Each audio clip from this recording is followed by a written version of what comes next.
Bonjour.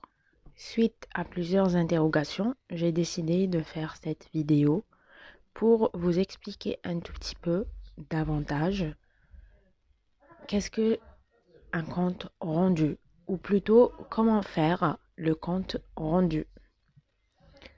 Alors, bien sûr, notamment en ce qui concerne le débat d'idées.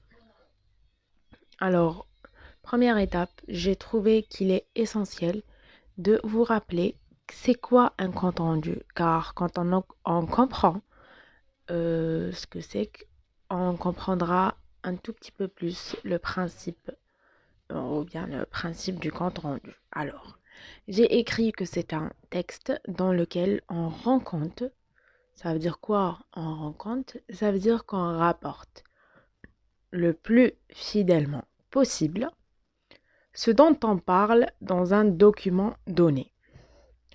Alors, il est à noter que le compte-rendu ne se fait pas seulement pour un texte, mais on peut faire un compte-rendu d'une vidéo, ou bien d'un film, ou bien d'un roman, ou bien d'un plaidoyer. Donc, ça peut être un document écrit comme un document oral. Donc, bien sûr, en faisant le compte-rendu, on doit bien sûr rapporter fidèlement, c'est-à-dire de la manière la plus précise, mais aussi on doit se concentrer sur les points les plus importants. Alors, comment procéder?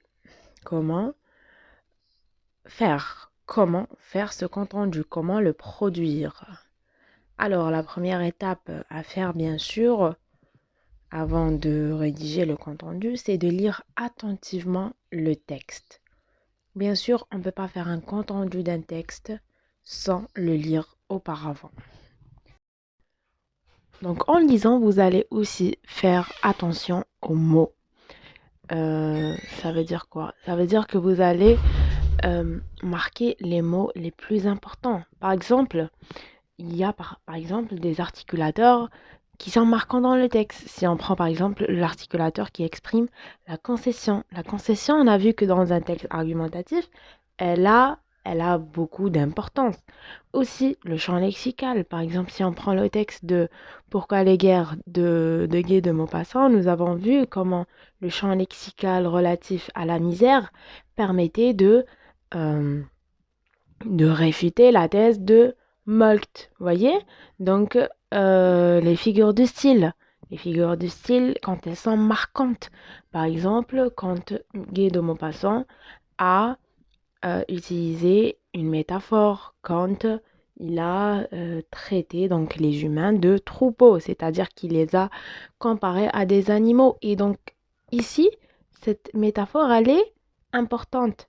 Elle est importante dans le texte parce qu'elle travaille le sens général du texte. Ensuite, donc, à partir de toutes ces informations, ce que vous allez faire, c'est faire le plan du texte. C'est normal. Donc, à partir de notre lecture, nous avons pu comprendre de quoi il s'agit dans le texte, qu'est-ce qu'il est abordé dans le texte, comment on l'a abordé dans le texte. Et donc, maintenant, on a une idée générale de ce dont il est question dans le texte. Et donc là, le plan va nous permettre d'éclaircir toutes ces idées et permet de voir clairement la logique du texte. Donc, après avoir rédigé le plan, comme vous l'avez vu en première année, va vous permettre de rédiger le résumé. Donc, le résumé sera donc la deuxième partie du compte rendu. En plus de toutes les informations que nous allons donner dans la première partie, comme on l'a vu précédemment, il faut aussi ajouter pour un débat d'idées la problématique. Donc c'est clair, puisque dans un débat d'idées, de toute façon, on est en train de répondre à une problématique. On doit aussi dire qui sont les intervenants c'est-à-dire ceux qui donnent leur avis. Et vous savez que dans un débat d'idées, on ne trouve pas qu'un seul avis, mais on en trouve plusieurs. Donc, on doit préciser qui pense quoi. Aussi, dans la deuxième partie, c'est-à-dire dans le développement, vous devez présenter la thèse, la synthèse des arguments avancés en mettant l'accent sur les informations marquantes. C'est clair. Donc, on doit résumer les arguments. Quels sont les arguments? Combien d'arguments? Et préciser quels sont ces arguments en fait. D'accord? Donc, bien sûr, on doit travailler ces arguments, c'est-à-dire bien lire les paragraphes qui les comportent et mettre l'accent sur le champ lexical. D'accord? Encore une fois, je reprends le texte de Pourquoi les guerres, n'est-ce pas? On a repris le champ lexical de la misère et on a repris aussi des situations qualifiées d'inhumaines. Donc ici, on a exploité cela dans le compte rendu.